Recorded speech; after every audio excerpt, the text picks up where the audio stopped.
What is going on, everybody? Welcome back to the Wrestling Junkies Podcast. I'm Mr. Cincinnati.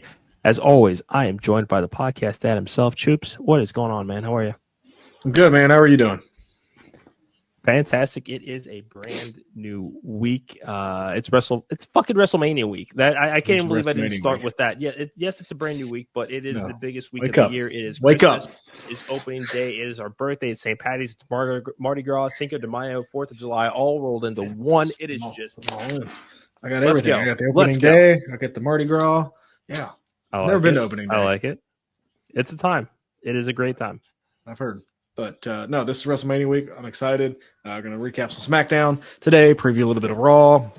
Also, we do have a little bit of a match card to plug because we're sponsoring a show. So yes, it is WrestleMania week, and while we cannot be there in person, we wanted our impact to be felt. So later on the show, we will be breaking down The House Always Wins, the card from Pandemonium Pro Wrestling. Incredible crew over there. Shout out to Robert Martyr for helping us to get involved with these guys. There's, again, a lot of action to break down here. But before we get into all of that, do us a favor, make sure you're following us on X and TikTok at Junkies Pod. Like us on Facebook, follow us on Instagram at Wrestling Junkies Pod. But most importantly, do us a favor, subscribe to our YouTube channel. We are on the road to 500 subscribers. We need your help to get there. Podcast Dad, tell our friends what they should do. If you like what we're doing here and you want to see some awesome WrestleMania content as well as some independent wrestling content, please subscribe to our YouTube channel because we can't do it without you. We need your support to help support wrestling. So please come hang out with us, have some fun, poke fun at Mr. Cincinnati for all his terrible sports teams, and let's just have a good time. You're wearing a red shirt right now. I have Hunter Green on my fantasy team, so he earned this one today.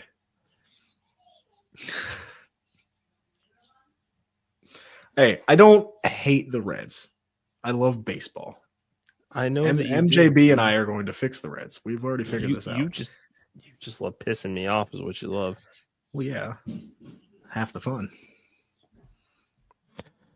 What's also fun is following our friends at the Main Event Wrestling Network at mainevent_net on all social media platforms. Yes. Again, it's WrestleMania week. We've got not one, not two, but 3 main event mixes. We're going to be breaking down both nights of WrestleMania, NXT Stand and Deliver. We're going to preview the WrestleMania Smackdown. There is so much content you do not want to miss out. Follow on all of these social media platforms. Incredible group of people that we are working with. You get the likes of the OTM podcast, the IW Guide podcast, blogs from Paperclip Mike and the Great Brown Hope, Vicious Rants with Tim Vicious. Shout out to him one more time. Incredible conversation with TNA superstar Moose. You can check that out on his YouTube channel. Podcast Dad, main event moves are being made all around during WrestleMania season. And it's just fantastic. Everywhere is what the kids say, right? I don't know. That's what they say. Let's dive right into it. Smackdown. Yes. What'd you like? What'd you not like? I'll start. There's a lot here. I put you on the spot. Go ahead. I'll start. That's okay. Yeah. The Drew McIntyre, Damian Priest feud. I'm getting into it. They have a stipulation now, the Sin City Street Fight for WrestleMania. Mm-hmm. I'm into it. I think this will be good. Drew has done what Drew always does, makes it a little personal, grabbing Damian Priest's necklace, taking that with him. I'm into it. I'm into what's going on here. I like what's going on here. I think it's going to be a good match for 2 guys that weren't slotted in the main event scene. Put them together. The history is there. There's a reason why they're feuding. I'm not mad at it. So I'm good with this. Yeah, I am too. Because, yes, Damian Priest has cooled off significantly since the world title run, since kind of breaking up with the Judgment Day. A lot of that just suffered from being intertwined too long. Not only did that impact him and his world title reign, you can say it's also impacted Gunther's as well, and he's needed to get some of that dog back to going into WrestleMania season here. I think that this is a match that greatly benefits from the street fight stipulation. Yes. Because, I think outside, even, without that stipulation here, this is a match you could do on Netflix at any given time. There would always be a reason to find some way to get these guys onto Raw to do this match there and kind of have it feel like a TV match. But the stipulation, I think, does give this a little bit more oomph than it did, especially just because the build was a little flat to begin with. You don't talk about flat builds. They're trying. with Charlotte and Tiffany. They really are. They've kind of pivoted from what they did. What didn't make sense to me, and they're kind of blurring the lines, and I don't like the lines they're blurring right now, is they said Charlotte and Tiffany are in trouble for the promo last week for going off script. And then Charlotte gets in trouble this week for going off script, I guess, again, and attacking Tiffany. I don't need off script, right? Last week happened. Just move on. Like I don't need to know anything else about it. This is what they should have been doing the entire time. It might be too far gone for me to go, oh yeah, now I'm into it. Like it's not there for me. Yeah, and I'm kind of in the same boat with you. I mean, there are people that have gotten significantly more excited because of the shoot aspects of these that have found themselves in this story. This should not have been one of those matches. They really didn't need to do anything other than to tell the story of Tiffany Stratton has been compared to Charlotte Flair since the second she walked into the Performance Center. Charlotte Flair is coming back from a catastrophic knee injury that cost her a year plus of her career, and she's still wondering if she can still go with the best of them. We have seen, specifically within women's divisions, not just in WWE, but in AEW as well, that if you have that much time on the shelf, the makeup and chemistry of a roster can change significantly. Mm-hmm. Jamie Hayter is a great example of this. She left, and when she got hurt, she was on top of the world. She was the queen of that division, deservedly so. Gone for a year plus.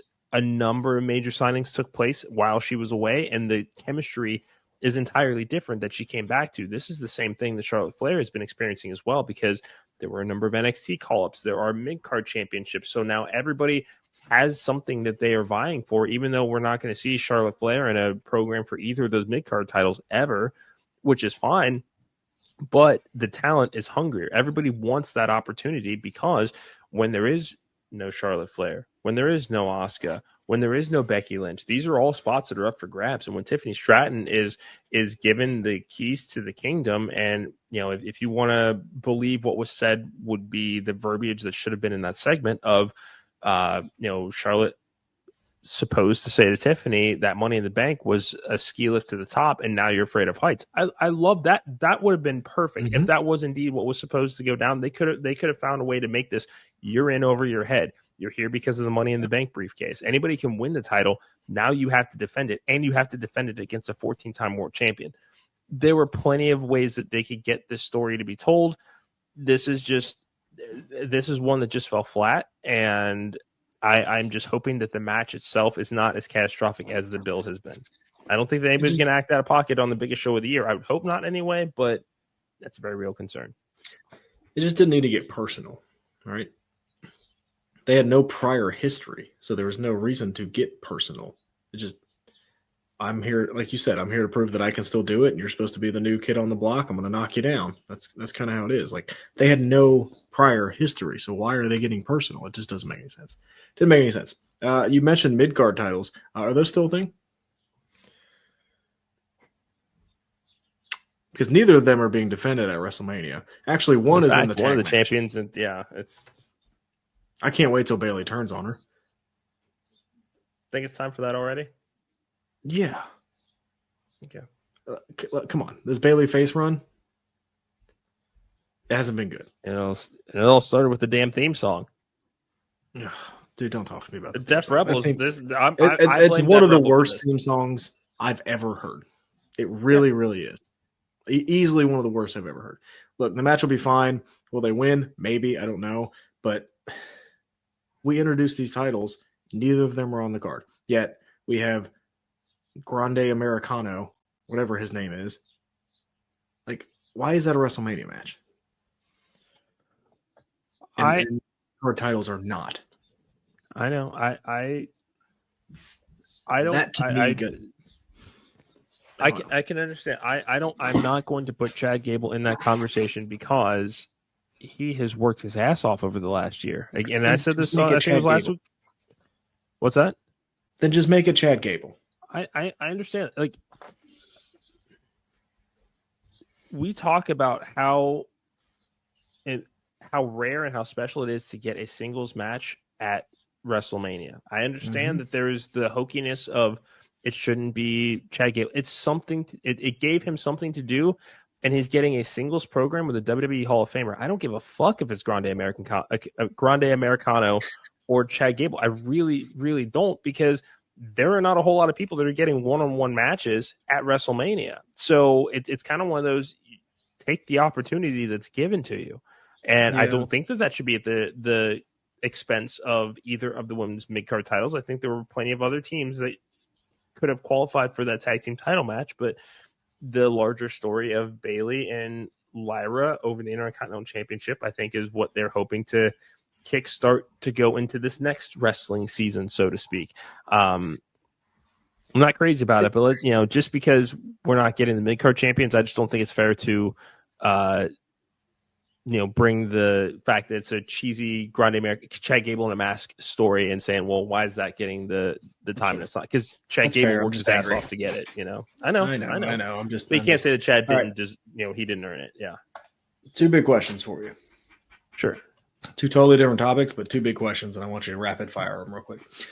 Okay. Is it time to get rid of the women's tag team champions now that you have the mid-card titles?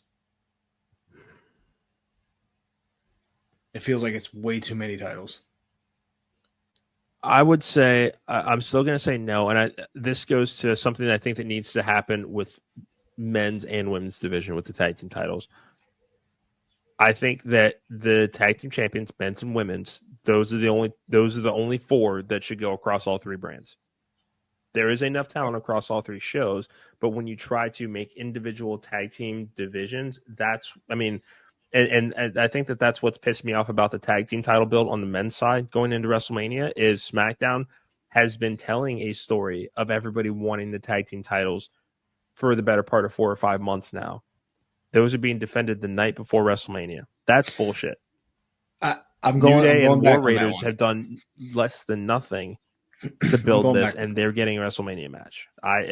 Because the heel turn, the execution of the New Day heel turn, flawless. The follow-up was fucked. And this isn't going to save it. Yeah.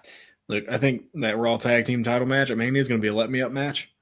And I would be pissed if the SmackDown titles were the let-me-up match. Let them get defended on the SmackDown before and kind of have their time to tell a story. So I'm not as upset, if that makes sense. Yeah, and maybe I want to talk about this a little bit more too, because there's the talk about representation, people of color on WrestleMania shows, and yeah, and I just want to get your thoughts on your own Vonner's thoughts on this, because we're looking at WrestleMania. They're trying not to do the 8, 9, 10 matches in a card more. They want them to breathe, and yes, there are 2 nights, but with the TV rights deals that have been signed, you can make the SmackDown before, and obviously the Raw after Mania. You could essentially make those as extra parts of the WrestleMania show, with the right build, with the right presentation. I just don't think that these tag team titles should have been the ones to be defended on Friday compared to what we're seeing over on Raw. I think that's the big problem for me, is I would rather see the Street Profits on the WrestleMania card versus the New Day. And a lot of that is because, other than the execution of the heel turn, the follow-up has not been great. I don't think that this match has earned the WrestleMania card, but because it's New Day, that it feels like that's why they're getting the space, I guess. And you can kind of speak on it a little bit better than I can as far as representation. But I'm looking at the card now. There's 2 black males on this card. That's it. Yeah. Out of 13 matches. Yeah. That's not, and if we're going to be critical, this is kind of becoming a trend with WWE right now. Yeah. There's a reason Bobby Lashley left. They had a main event star in Bobby Lashley, and he's gone. Swerve left. And now he's doing great on the other brand. You have Carmelo Hayes, you have Trick Williams, you have Obafemi. They're there. I don't know why they're not getting. I don't know. Yeah. I think that's a bigger a bigger subject for a bigger day. But Yeah. that's something that definitely needs to be talked about for sure. And Yeah. we'll get the argument of, hey, look at all the Samoans on the card and EO's on the card, and look, that's fine. It's all well and good, but it's that is representation, but also, it's not the complete breadth of representation that WWE could be doing. They could be doing a much better job of it. Correct. I'm not going to go so far as to speculate as to whether it's intentional or not, but yeah, they could be doing a much better job of it than they are. I agree. All right, let's get to the second question real quick. Okay. Should they have waited till after WrestleMania to debut Rey Fenix? Because he's not on the WrestleMania card. I think it's a missed opportunity. It is. Yeah, I think that waiting probably. I mean, he's made a great impact, and he's probably doing very well. Merch number, it's been a great 3 weeks for him so far. But at the time that he debuted, Kevin Owens was still healthy, or at least we all assumed that Kevin Owens was still healthy. Knowing what we know now, I think that had we been aware of this injury sooner, they probably could have saved a Phoenix debut for WrestleMania, have him work Randy Orton. It's I think that in that particular circumstance, Rey Fenix losing to Randy Orton at WrestleMania debut match would have been okay. Yeah, I'm not even saying that. I'm just saying, like, Penta came in with a ton of momentum. Penta came in and now is on WrestleMania in a prominent, mid-card title match where you have Rey Fenix, who's, he's debuted and he's faced, Humberto, and then it was Nathan Frazier. Like, okay, like what? We're just going to showcase him for these first 3 weeks and then get him into something after Mania. Like, this could have just waited till after Mania, in my opinion, and you could have then slotted him into maybe one of these mid-card title roles or something different, or I don't know. I just there's a lot of momentum debuting him. But I think they're going to lose some of it after WrestleMania because it's WrestleMania and he's not going to be on the card. And you want a big debut like that. You want him, I think, somewhat involved in WrestleMania. And that's not to say that they couldn't find some way for that to happen. I would win the Battle Royal next week. Yeah, I would have no problem if he won that. If that's what does that mean? What does that? Who won it last year? I don't remember. I'll be honest with you, I don't remember. But the thing is, I mean, Solo? Probably. You go ahead. I'm gonna think. Yeah. While Podcast Dad is looking that up real quick, remember tomorrow night we will be having our official progress preview show, breaking down Chapter 179. We'll have a special appearance by Adam Priest. We are going to be showing some of the fan comments to this match. We're going to be breaking down the card as a whole, so make sure to tune in tomorrow night, 6:30 p.m. Eastern. Is it Solo? No, it's Bronson Reed. I don't remember that at all. I don't actually. No, that's starting to ring a bell now. Yeah, yeah. I don't remember that, dude. Some of these winners. That's okay. Oh my goodness. That's okay. Cesaro, Big Show, Baron Corbin, Mojo Rawley, Matt Hardy, Braun Strowman, Jey Uso. I do remember that one. Madcap Moss, Bobby Lashley, Bronson Reed. Madcap Moss. I forgot about that one. Ooh. Madcap Moss, yes, sir. All right. There, like, I don't know. There's things that they could do to make those battle royals better. I have no problem with them being on SmackDown. It's kind of part of the tradition, much better, of the weekend as a whole. I think it's bullshit the women don't have one. There's enough women on the roster. If there's enough women on the roster for a serious talk about doing Evolution 2, there's enough women on the roster to think about doing a men's and women's battle royal, have the winners of those get opportunities at one of the various mid-card titles of their choosing. Mid-card. Not that hard. Yeah, I think it could be mid-card. Like, you get an IC or a US title match. Yeah. And then do the women's choosing. Too. Yeah. Do the women's too. Make it mean something. Yeah. Build it to is it Backlash that's next, or correct? Okay. Yeah. Backlash in Paris, right? Paris, yes. Mm-hmm. So yeah. Oh wait, no, it's Clash in Paris, I think. Oh, is it? Okay. Yeah. Then yeah, like Backlash is in St. Louis. Sorry. Okay. Yeah, like that's fine. Make it mean something. Like don't give him the giant block of cheese of Andre the Giant. Like let's just make it mean something. Shout out to Bobby Lashley because I remember when he won it, that WrestleMania, he just came out and held the trophy. Yep. Well. And then, like, real quick, let's touch on it. LA Knight and Jacob Fatu, U.S. title match at Mania. Okay, 1-on-1. Cool. Jacob Fatu's winning this. That's fine. Who's Randy Orton facing? Is it Solo? Yeah. It's either Solo or Nick Aldis. It's got to be one of those two. I know that we've had the talk about Miro or Rusev returning. Miro. We talked about Aleister Black. Like these are names that, yes, these would be fun matches to watch. Somebody has to lose, and neither, like when you think about those handful of names with Randy Orton, should not be losing at WrestleMania. Randy should not lose at WrestleMania. This has been like that. That's just my opinion. Is that this is one that, because he was going to go over in this program with Kevin Owens. He was going to punt his fucking head off. Like that. That's how this match was going to end. I just think, yeah, Solo can absorb a loss at WrestleMania. This is. It'll be a fine match. It is what it is. You know, the injury has significantly altered the creative, so I we can't fault anybody for that.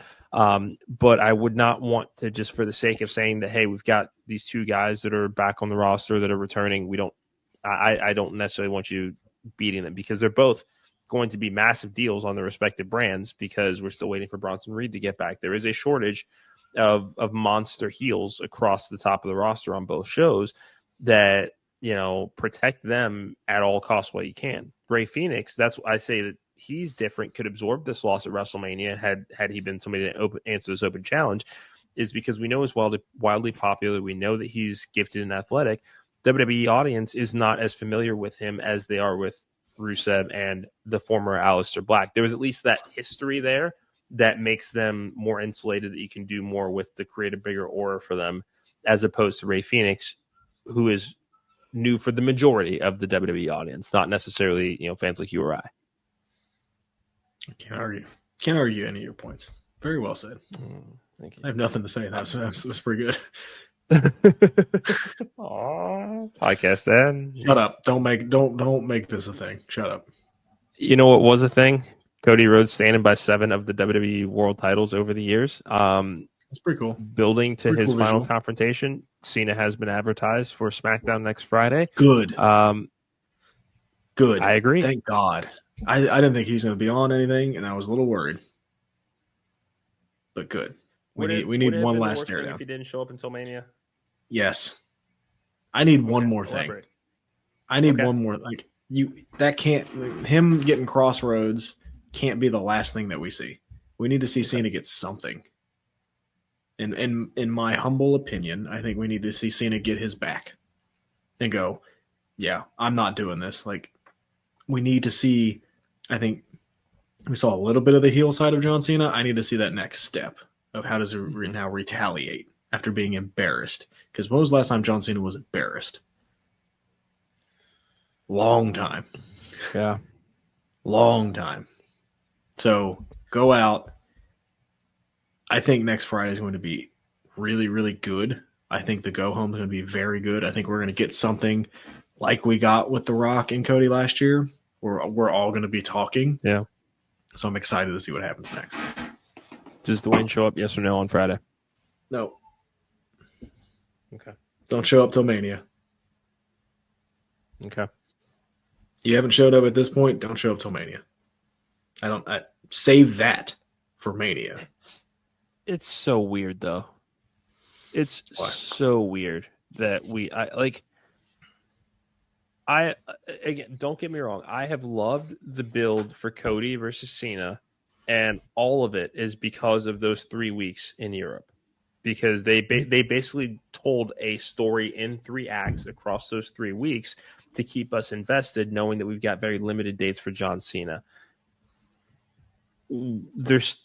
there still has to be the explanation of why Cena joined, why The Rock directed this, why the fuck was Travis Scott there. There's a lot of whys that that need to be answered, and I've loved Cena's justification for everything. Because if you follow John Cena on Twitter, you can see a lot of how insightful he is, and wants to hear different worldviews, and really wants to kind of bring that eloquence to worldwide discourse. And he's doing that as part of this heel character here. But we still don't know why he joined with The Rock. Was there some promise of number 17? What was there? Because yes, they've both gone the Hollywood route. They've both been very critical of each other over the years and how they have handled their Hollywood careers. Now they're on the same page. Just fill in the plot holes, and it seems like that's been the case with a lot of The Rock's booking for 2025 in this WrestleMania build here, because I mean, let's go back to January 6th, essentially taking himself out of the Bloodline story by handing over the Ula Fala, and 1 second is the final boss, the next he's Dwayne Johnson saying thank you to the Netflix executives that are that are in the building that night. And it's been very disjointed as far as what we are seeing from him in this build to WrestleMania. And he's inserted himself into the biggest match of this year's show, and we still don't have any understanding as to why that's the case. Because I think you could have, based on what we're seeing now, you could have honestly done the John Cena heel turn without The Rock. I don't think you needed The Rock out there to give that directive if we're not going to get any follow-up as to why they are linked together. But how long was it between, when we saw Rock at Bad Blood? Remember, he did the 1. And then this one was 2. Now we're waiting on the 3rd, right? Or I guess we're waiting on the 2nd, because he did 1, 2, 3, and then did this. We got 1 at the Rumble. 2, I assume, is going to be at Mania, and we don't know what 3 is. I'm okay with it. Like he's kind of this overlord, right? We have seen so many storylines of the authority figure. I don't need them there every week. I don't want them there every week at this point. Let him have his puppets, and he doesn't. And if he comes out and goes, I don't have to explain why I did this because I'm in charge. I do whatever the hell I want. I'm The Rock. I do what I want. Get over it. Like, I'm okay with I would that. even be fine if he did that as a pre-tape. I just think there needs to be something. I think we're going to get it, but maybe it's, hey, Cena, you have to win first before I come out and go, this is why. Like, oh, maybe we're seeing an evolution of what the authority figure is before somebody comes out and tells us our whole plan, and then the hero wins anyway. You know what I mean? Fair. Okay. Because does anybody think Cody's going to win at Mania? Honestly, I haven't looked at the Vegas odds, but it's not a no. I don't think he's going to win. I know they're putting that doubt in there, and maybe Cody does join I don't know. I don't know. And that's a lot of fun not knowing, but I'm okay with the not as constant authority figure looming over the product as it used to. Like he's still there, but he's not in your face all the time. We went through the authority era. I don't need that again. I don't want that again. Let's not. Let's just not. Let's not try to make this Austin McMahon. It doesn't need to be Austin McMahon. We had that. It was a moment. It was great when it was there. I don't need that this time. I don't need it to be, Eric Bischoff again. This is different, and I'm okay with it. I get where you're coming from. Like, I need to know why. And I think I'm going to be patient enough to, after Mania, if we don't get a reason why, then I think I'm in the same boat. Like, okay, now you're the champion. Why did you join The Rock? Because let's see what happens at Mania. And then I think we'll get our why. But until then, I kind of like the shroud of mystery and all that good stuff. Okay. Anything else on SmackDown? Take it. Oh, Naomi. Dude, Naomi's the best heel in the company right now. Yeah, like she better be world champion by the end of the year. Like, By this is SummerSlam. world champion caliber work that she is doing. It is top notch. I mean, everything about the transformation has just been seamless. And I'm just so excited to see what they do with her. This is going to be a really fun match with Jade. Naomi needs to walk out with a win here. I think so, yes. I wouldn't be upset if she lost, but she should be the one to take it off Tiffy. Ooh, I like that. I think so. Like, I don't need Charlotte to win it at WrestleMania at this point. Like, let Tiffany Stratton take it off of her. Let's go. Let's go to the races. If you're going to do this, let's do this. So, yeah. No, she's one of the best heels in the company right now, if not the best heel in the company right now. Yeah, it's been magnificent. No, and I think her leaving and going to TNA helped that. I think it really did. Yeah. And sometimes you have to leave to get better, and that's fine. I think that's just proof that, hey, Drew McIntyre is another one. Like, sometimes you have to go away, learn a new hold, as Jim Ross would say, and you come back even better. So this is great, Naomi. And I'm glad she has something to sink her teeth into, because when she came back, she had nothing. No, yeah, it was. She was basically in the spot. For a while. She's basically in the spot Alexa Bliss is right now, where I don't. Yeah. What the hell is she doing? Don't know. I don't know. Yeah. Anything else on SmackDown podcast, Dad? No, it was a fun episode. I think next week's gonna be really good, though. I'm excited for next week. Yeah, I agree. Now it's time to talk about Mania Week in Vegas. We've talked about the show of shows, but we need to talk about what's going on. What else is going on in Vegas over the next 5, 6, 7 days? And we have partnered up with Pandemonium Pro Wrestling. The House Always Wins, coming to you this Thursday, streaming live on YouTube. This is an incredible card here. I mean, you see the talent that's listed. Cappuccino Jones, WWE ID prospect. Duke Hansen, making his pro wrestling return to the independent scene after the WWE release. Kevin Blackwood in the main event. Miyu Watanabe, Maya World. Man, where do you want to start here? I'll start with the pre-show. Shawn Legacy's on the pre-show. Yes. Like another WWE ID prospect. Like, that's how stacked this card is, that he's on the pre-show. Look, I think the best way to start is we need to kick it over to an interview we did, kind of breaking down this card with one of our good friends. Yes. So I'm going to let you kick it over. Of course, yes. We had the opportunity to talk to the voice of the Pacific Northwest, Jordan Castle. We got to talk everything from The House Always Wins to what he would do if he designed a wrestling-themed Chili's. Podcast Dad gave his 2 cents on his Triple Dipper order. It's just always a great conversation when Jordan is in the house. So without further ado. Which I ordered that night, by the way. So shout out to you, Jordan. I love you. Yeah. So without further ado, take a look. All right, everybody, we are in for a treat today. Get ready to hear from one of the most exciting voices in independent wrestling. He has called some of the most electric matches in the Pacific Northwest, and now he is joining us live ahead of WrestleMania week. You may know him for his impeccable insight, an undeniable passion for wrestling, and, of course, his love for Chili's. Yes, you heard that right. We are talking about one of the best in the Pacific Northwest, Jordan Castle. He will be on the call for the highly anticipated event, The House Always Wins, hosted by Pandemonium Pro Wrestling. He's going to give us some insight under the matches, his prep for WrestleMania week, and, of course, his thoughts on some of the action he'll be seeing in Las Vegas. Without further ado, welcome Jordan Castle. Jordan, what is up, man? So good to see you. Cincy, I know I'm supposed to be the announcer. I'm supposed to be the words guy, but with an intro like that, I'm not sure, man. Maybe we gotta trade. That was spectacular. I feel honored to be here. Thank you. To chit chat with you guys, man.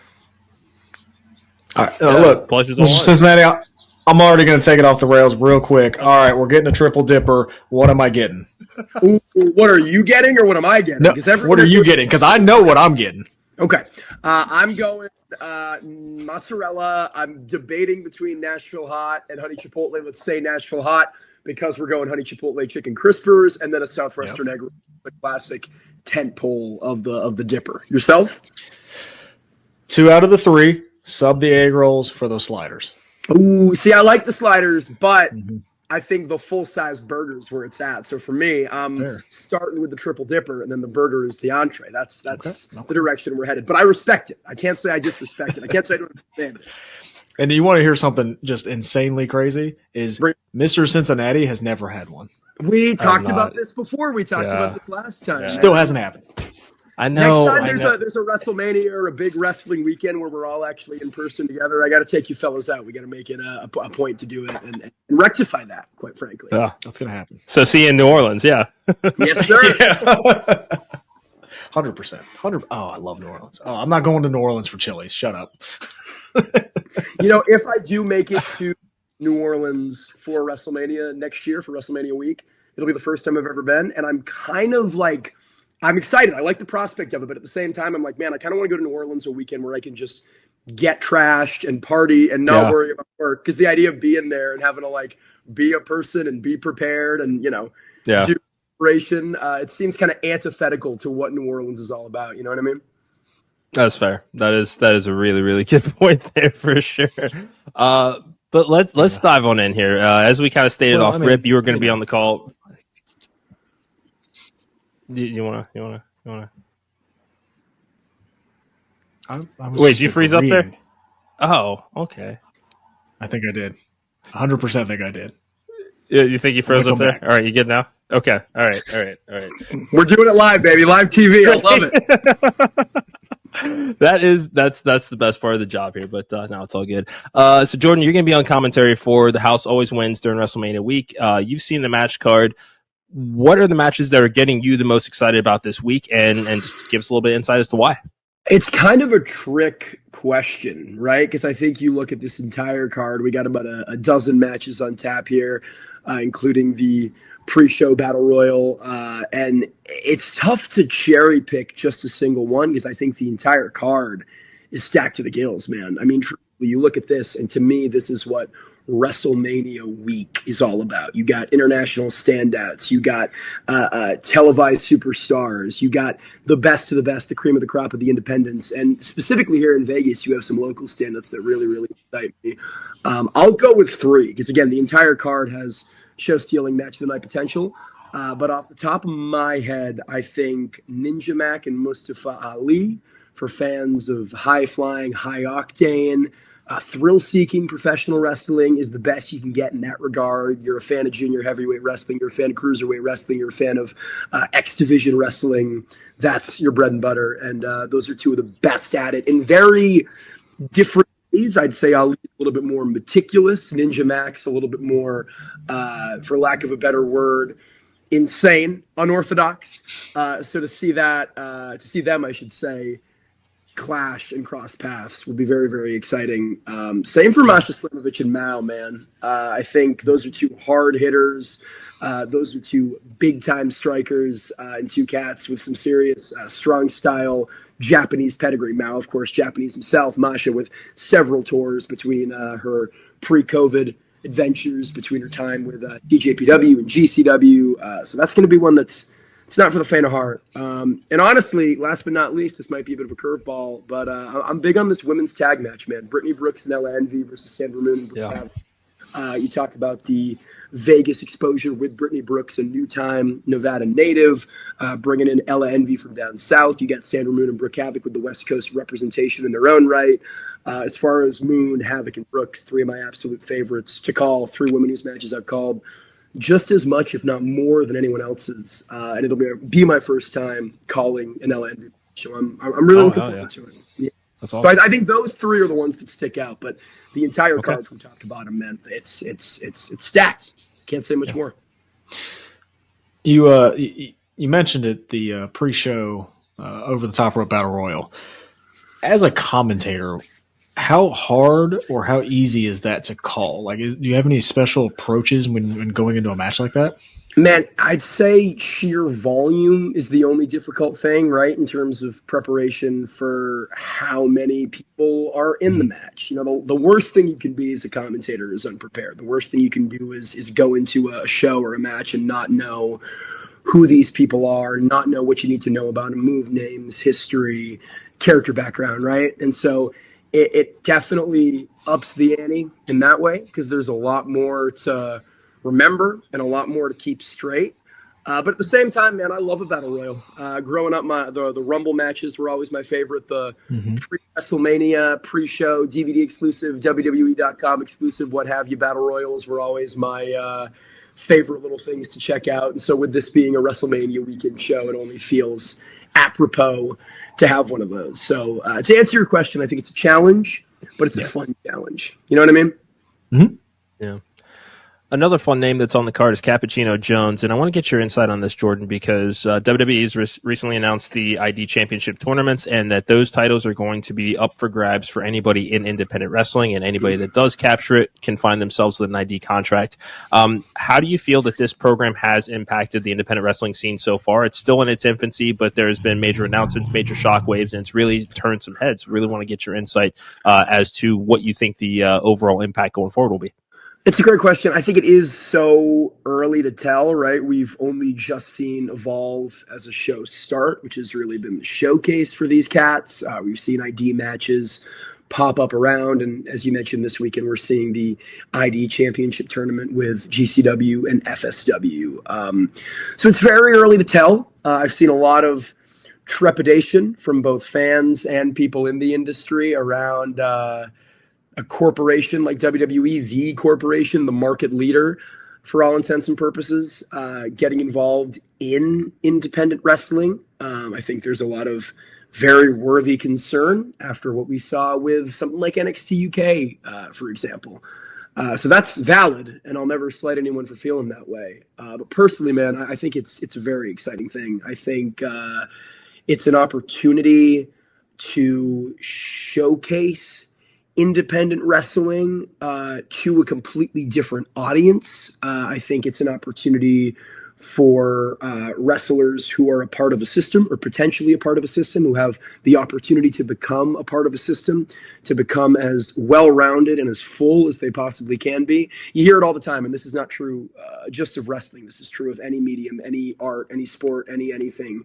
You have to have multiple schools of thought, right? One teacher isn't necessarily better or worse than the other. It's just different ways of doing the same thing.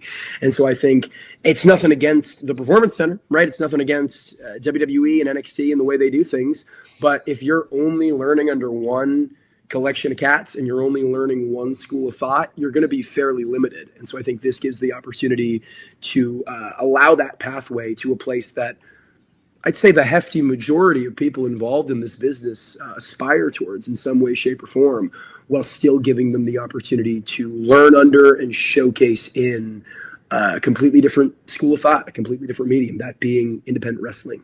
So I'm excited to be a part of it, man. I'm excited to call some of these matches, to see some of these guys. There's a good chunk that I'm very, very familiar with. I think about the likes of Aaron Rourke and Marcus Mathers and Kylie Ray. But Cappuccino Jones specifically is someone that I only became familiar with through his time in the WWE ID. And so this will be the first time I'm calling his matches, and I'm really looking forward to it.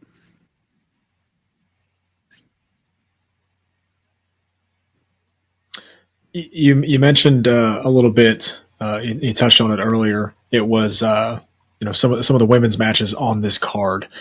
How have you seen the women's, we'll call it women's evolution, kind of get better over the last couple of years, and how excited are you for these matches specifically on this card?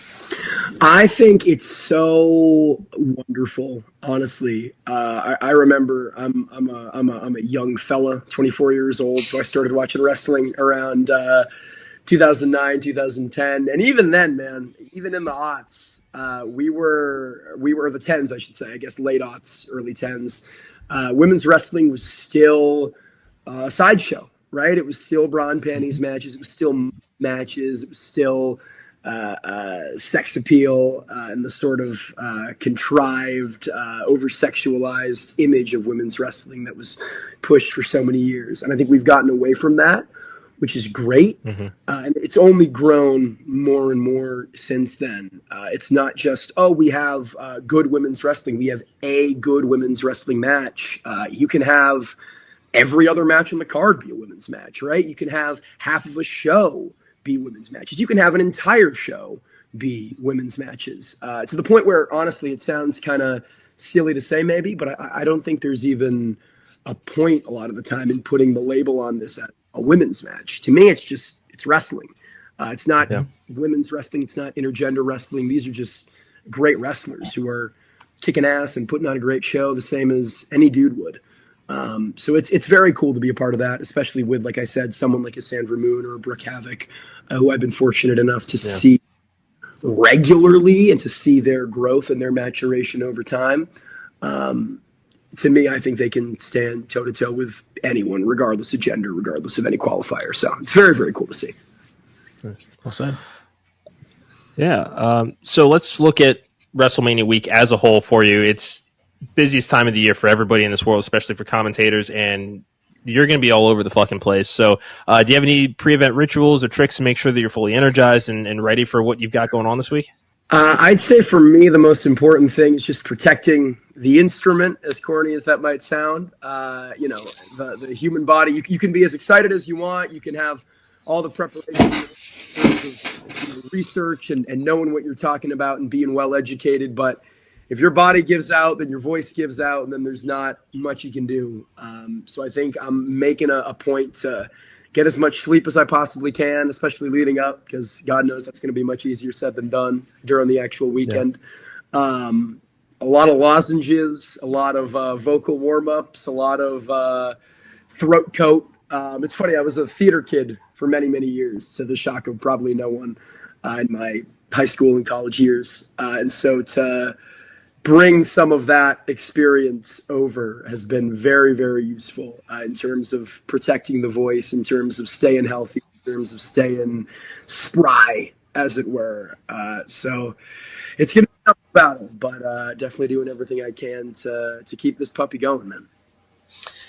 Any advice for, aspiring ring commentators or announcers or anybody looking to get into wrestling?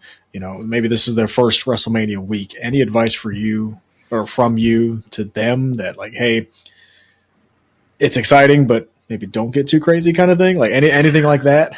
I would say the thing with WrestleMania week is to go into it without expectation, if that makes sense. Mm-hmm. You don't want to – everyone wants to be Speedball Mike Bailey, right? Everyone wants to steal the weekend and work a dozen shows and be busy. And Lord knows we all aspire to it. And there's nothing wrong with that inherently, I don't think. But you have to realize that there's only so many shows. And as much as you might say, hell, I'm a perfect fit for this place, like I can bring exactly what they need, the majority of promotions are probably going to use their built-in people, especially if they're a local promotion, a California promotion, a Vegas promotion, right? They're going to use the people that they use year-round, especially for something like commentary or ring announcing or one of these more ancillary broadcast-based roles. There's always room to slot another wrestler into a match, make it a multi-man, make it a four-way, a three-way, a scramble, whatever it is. There's not necessarily that same type of flexibility for broadcast roles, right? If you got your commentators, you got your commentators. If you got your ring announcers, you got your ring announcers. So don't get discouraged if there's not opportunity in that same way, and keep showing up, keep being there. My first WrestleMania week was Dallas in 2022, Mania 38, I believe. And I worked one show on mic that entire weekend. It was JCW versus LA Fights. And then the next year in LA, granted in my native California, so again, I think that has something to do with it. But a year later, I worked 7 shows. I was on mic for 7 separate events across Mania week. So keep your head up, keep pushing. Same advice you have with anything. Just don't give up on yourself, I guess. Perfect. Eric should, because he's on mute. Oh, fucking hell. It's live TV, baby. Live TV, man. It's, you know it's what? Funny. It's funny. No, it is. It is. You'd think that'd be better at it by now, but you know what? It's been a fucking Still day. Get you. Still get you. Still get you. It does. Yeah, it's okay. It's okay. We love you. I love you too. You're okay. Jordan, yeah, I love you. Chris, you're fine, I guess. But I figure if we're going to start with the Chili's question, we got to end with one. And at this point, this is your imagination at play here. If you had to host a wrestling-themed Chili's event, What would it look like? Any special wrestling drink or wrestler-inspired entree? Tell us what you were doing if you've got the keys to the kingdom for a day. So I got to clarify here. Is this a wrestling event themed after Chili's, or is this like a Chili menu item, Chili's promotion themed after wrestling? Is these two very different questions we're asking here? That is true. You can answer it however you want. You've got the keys to the kingdom for Chili's. If you can incorporate wrestling and Chili's and they have a baby, what's it look like? I'm thinking, man, you put me on the spot here. I'm thinking we do a completely Chili's themed wrestling event. I'm thinking that it takes place inside the restaurant in some way, shape, or form. Probably like a no ring type setting. Guys brawling around the bar, smashing each other with margaritas. We got big mouth burgers stuffed in mouths. We got chicken crispers slapped across the face. Some real no city. Shout out my friends Casanova Valentine and Nick Sharp in that regard. But of course with Chili's. I got to be rocking the full. If I'm on mic, if I'm on call, which I can only hope to be so lucky to be, I got to be rocking some type of Chili's inspired suit. I'm thinking the pepper adorning the sport coat. I'm thinking something involving the baby back ribs. I'm thinking of baby back ribs ladder shorts, perhaps, where the rungs are replaced by baby back ribs. I'm thinking an Inferno match with molten hot chocolate lava from the lava cake. There's some ideas, man. I'll tell you what. Next time I'm on the podcast, give me time. I can give you a full proof of concept. I can give you a full elevator pitch. But I like this idea. I like how we're cooking here. Consider it done. I'm gonna say I'm on DoorDash right now. Hell yeah, brother. Jordan, thanks so much for taking a few minutes to join us. We know it's a busy week coming up. Best of luck to you. Before we let you go, tell everybody where they can find you on social media, where they can keep up with you. Yes, sir. At JordanW_S on Twitter. I'll never call it X. And Instagram. And, of course, WrestleMania week. Got some fun shenanigans going down. As of right now, starting the weekend off hot. And this is official. There's some stuff cooking. There's some irons in the fire, so it remains to be seen. But as it stands, this is what's confirmed. Of course, Pandemonium Pro Wrestling, the house always wins. Thursday afternoon, Prestige Wrestling, Nothing to Lose. Thursday evening, Stardom, American Dream 2025 in Neon City. Friday afternoon, and this is actually a podcast exclusive. It's the first time I've ever said something about this publicly. I'll probably tweet about it later on today because I found out about the news last night. But DDT goes Las Vegas. You can call for that late Friday afternoon as a part of GCW's collective. So really looking forward to that. Thank you, sir. Really looking forward to making the DDT debut. And who knows where else I'll be around. Might pop in for a match or two elsewhere, but those four are the big ones I confirmed right now. Awesome. Love it. Well, hey, keep doing your thing, man. We absolutely love what you're doing. It's always great to have you back on. We promise it will not be as long between show visits next time, but fingers crossed we get to see you in New Orleans next year. I'm looking forward to it. No Chili's. We'll have hush puppies. We'll have booze. We'll have something else. Crawfish. I love crawfish, baby. Jambalaya. I'm looking forward to it, fellas. Thanks again. No problem. Good luck. Best of luck this weekend. Appreciate you guys. Man, is there anybody that gets more excited for pro wrestling than Jordan Castle that we've ever had on the show? No, he loves it. And you can tell he loves it. And it comes through in his announcing. When you can tell that somebody really enjoys just pro wrestling and enjoys what he's calling or she is calling, like, makes it so much better. You get so much more into it. And I love it. Yeah. I mean, we look at how WrestleMania week has grown over the years and the number of opportunities that are available for people.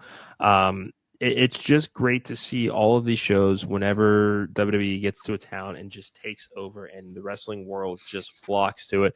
This is going to be no different. I mean, this is a stacked card start to finish. Again, let me pull this back up again here. I mean, there's just so much to like about what we've got going on here.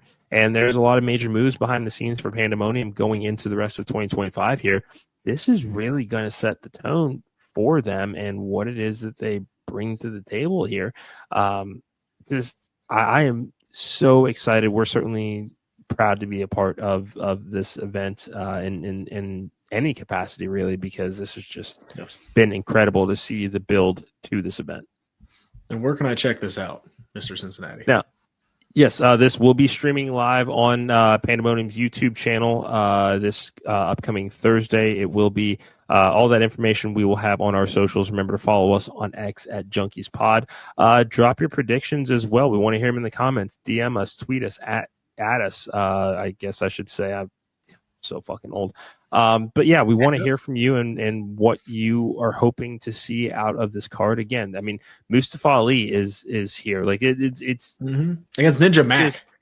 Yes, you're talking about a crazy match. Masha Slamovich is on the card. Like we got so many on the card, so many, and we're not going to give it justice here, guys. Just go watch it. This is going to be a damn amazing card, and a way again as we're partnering with another promotion. We'll preview that show. Get ready, guys. But what better way to start off your WrestleMania week than on Thursday? Like it's WrestleMania week. It's wrestling damn near every day.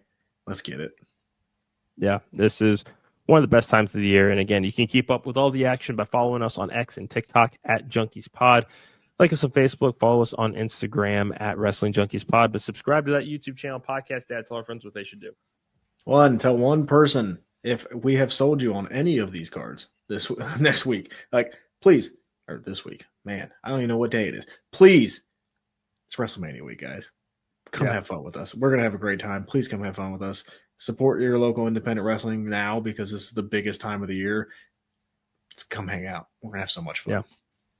And make sure to follow along, main-event_net for Main Event Wrestling Network on all social media platforms. You can find the schedule for all of the main event mixers as well as all of our incredible podcasts and blogs that are going to be dropping in celebration of WrestleMania week. You do not want to miss any of this amazing content. We work with just some fucking awesome people, I think is really just the best way to sum it up. So, go show some love.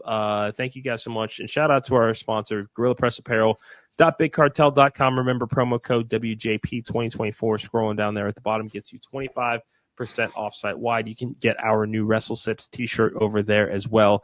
Podcast Dad, it is a pleasure to see you. I cannot think of a better way to kick off WrestleMania week. It's going to be fun. Buckle up, folks. It's going to be a lot of fun. Thank you guys so very much for joining us tonight. This is the Podcast Dad. I'm Mr. Cincinnati. Wrestling Junkies Podcast. We will be back tomorrow with our official Progress Chapter 179 preview show. Till then, enjoy the grabs.